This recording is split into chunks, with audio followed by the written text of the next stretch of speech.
There comes a moment in every soul's journey when the mask we've worn to survive starts to suffocate us. Carl Jung called it the persona, the character we play to be accepted, applauded, even loved. It's the smile you wear when you're breaking inside, the perfect theology you quote to avoid the troubling mystery, the good Christian costume that keeps you safe in church but small in your soul. The persona is not evil, it's protective, but it's not who you are. And when the spirit begins to whisper, when dreams begin to fracture the image, when anxiety or anger or apathy rises like smoke from something beneath, it may be a holy sign. Your real self is trying to break through. Today, we're not just talking psychology. We're talking about unmasking yourself and surrendering, stepping out of the role and into the real. Because wholeness won't come through being impressive. It comes through being honest. It's time to meet you behind the performance. Let's awake your holy wonder. Stay with me. Welcome to the Christian Jung. I'm Angela Meer. I'm a PhD theology student with 2 advanced degrees in Carl Jung's psychology. In my own longing for a deeply transformative Christian experience, I found that the psychologist Carl Jung had already provided us with tools that are deeply biblical and aligned with the Christian faith. The rich spiritual tradition that we inherited from the Celtic saints, the Desert Fathers, and the Book of Acts is available for us today. Let's journey together as we discover the spirit in Christianity and water the dry, aching areas of our soul.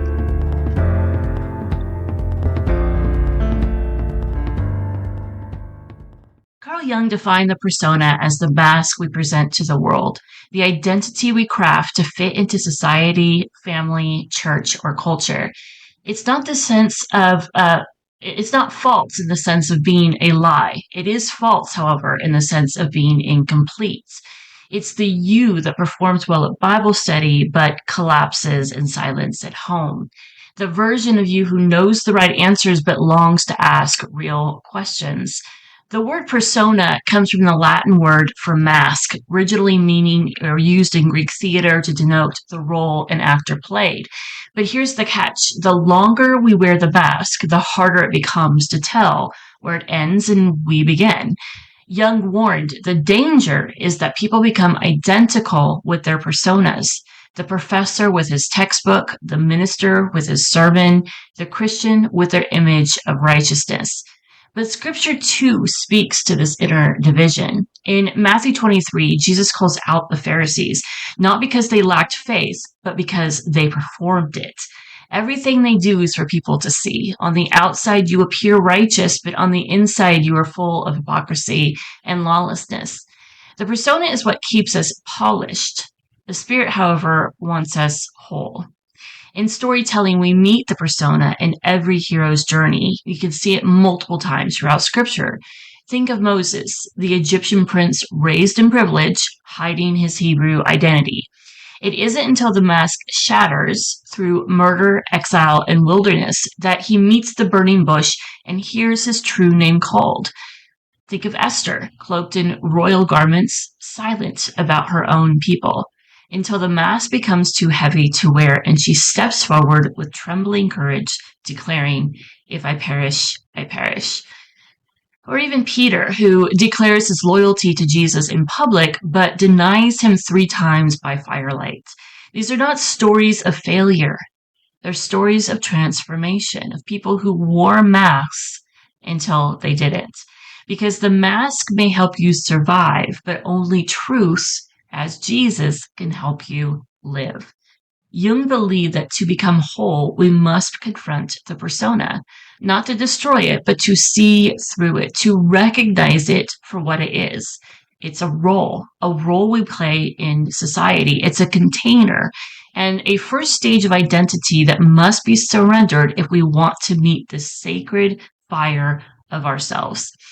Scripture agrees. Paul writes in 2 Corinthians 3:18, "And we all, with unveiled faces, beholding the glory of the Lord, are being transformed into his image." We're being unveiled with no mask, no persona, just the radiant wrestling real image of God in you becoming? What if the mask you've worn, the role that you've played, was never meant to last forever? What if the tension you feel inside is not a sign of failure, but the spirit inviting you into freedom? You don't have to destroy the persona. You only have to loosen your grip on it. Because underneath it, waiting like buried treasure, is the you God dreamed up before the world told you who you must be. And that version doesn't need to be impressive. It just needs to be real. Before we go to this quick break, I want you to think, what are 3 ways that you perform in life?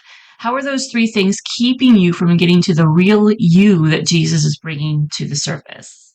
Stay with us. If something stirred in you today, if the Spirit is whispering beneath the surface of your life, if you feel the fire of transformation but don't know where to go with it, you are not alone. The Christian Jung community is where we reflect, journal, read, and create together. It's not about performing faith, it's about encountering God in the quiet inner places. It's a space for those being transformed, not just mentally informed. With journal prompts, a guided reading club, an archetypal movie library, and a creative corner to help you listen for the voice within, I invite you. But the doors only open a few times each year, and this is one of those times. So if anything in you is stirring, don't wait. Join us now at angelameer.com, where psychology meets spirit and inner work becomes holy work. Say yes to the fire. Visit angelameer.com and walk in community with us. Welcome back. Jung once treated a man in midlife, brilliant, respected, and deeply religious. He was a professor, a public intellectual, someone others admired for his clarity, discipline, and moral uprightness. But he came to Jung not just for advice on success, but because he was feeling disconnected from reality. He would be lecturing students, attending church, or reading scripture, and suddenly feel like he was watching himself from far away. Jung listened, and instead of offering a solution, he asked this question: "Who are you performing for?" The man was startled. "I'm not performing," he said. "This is who I am." But his dreams told another story. He dreamed of a house, orderly, elegant, filled with books and icons. But beneath the house was a cellar. And in the cellar, a voice was calling to him, weeping, singing, raging. In the dream, he refused to go down, but Jung told him, that house is your persona, the cellar, that's your soul. You've built a cathedral of intellect, but the spirit lives in the ground floor. Over time, the man began to descend both inwardly and emotionally. He explored music, emotion, and dreams, things he had dismissed as childish or irrational. He began to cry for the first time in decades. He reread scripture not for argument, but for mystery.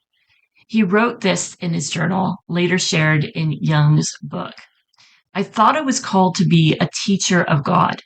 But now I wonder if I'm being invited to become a lover of God, with all the mess, the beauty, and the surrender that implies." He didn't abandon his persona. He simply stopped mistaking it for his identity. Jung said this: "The center of our being, which is both divine and deeply human, the imago Dei that lives within us, is waiting to be known." Sometimes the voice of God doesn't thunder from the heavens. Sometimes it sings from the basement. And no matter how polished the house looks upstairs, if we want to be whole, we must be willing to descend into the reality of who we really are. Losing my religious persona was deeply challenging because it had been embedded within me since I was a child.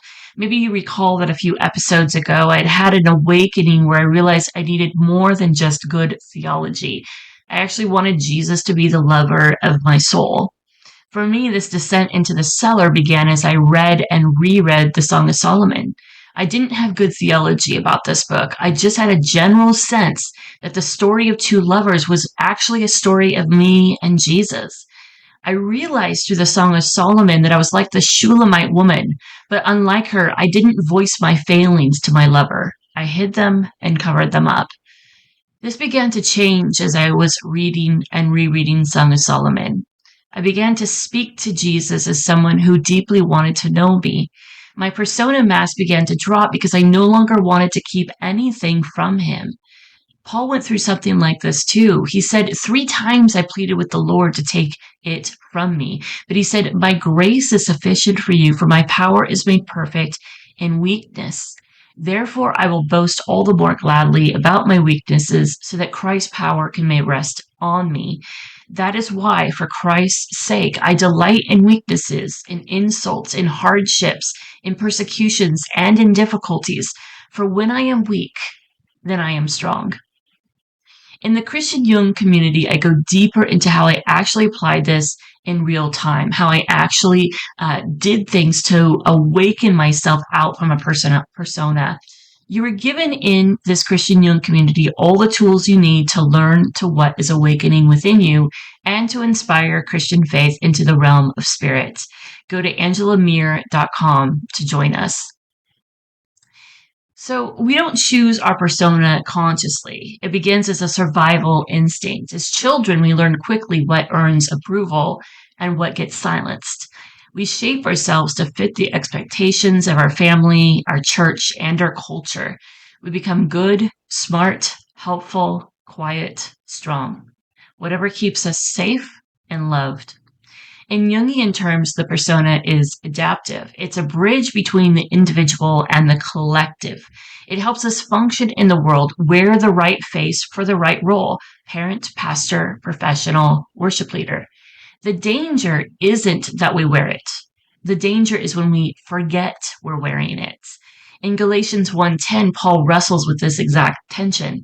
He says, am I now trying to win the approval of human beings or of God?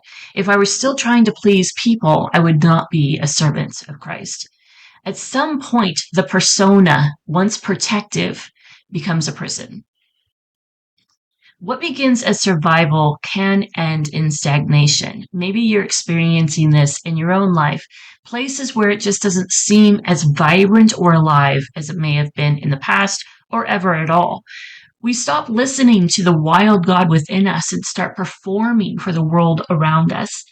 We curate our faith instead of embodying it. We manage our image instead of revealing our soul. But the Spirit has never been interested in images. In the Old Testament, when Israel begged for a king to represent them, a figurehead or a persona of strength, God lamented. He said, they have rejected me as their king. God doesn't work through personas. He works through his presence.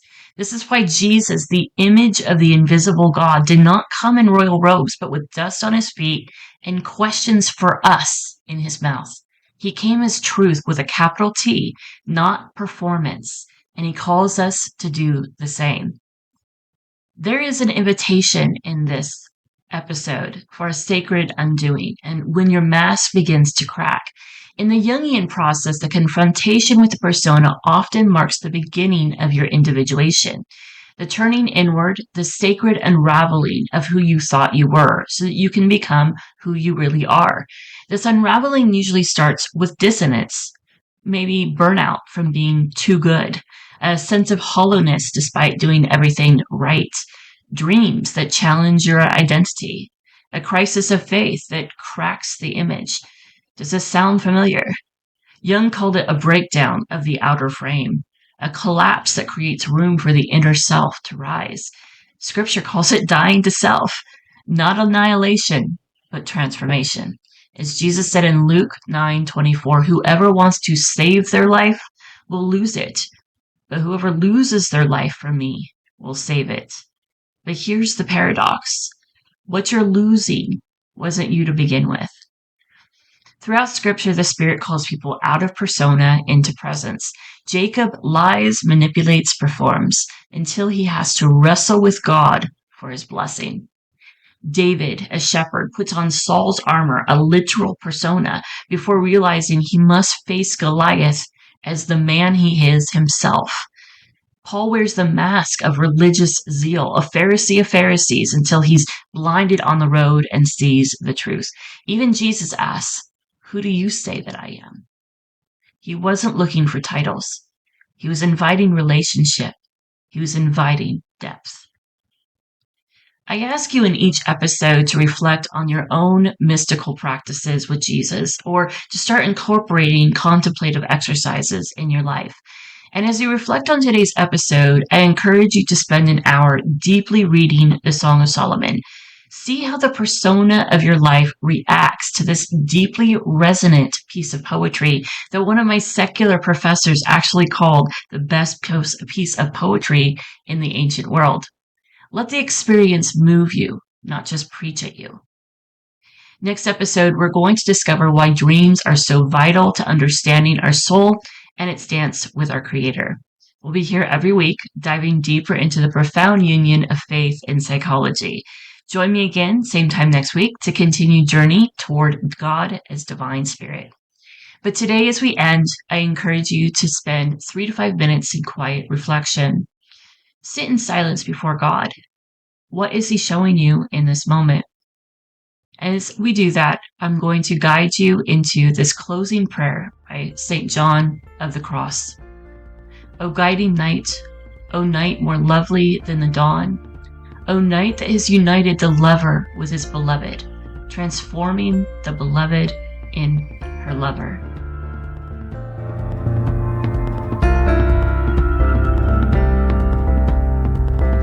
If this podcast has become part of your journey, please consider leaving a review so others know they're not alone when they find it. Don't forget to like, comment, subscribe, and share.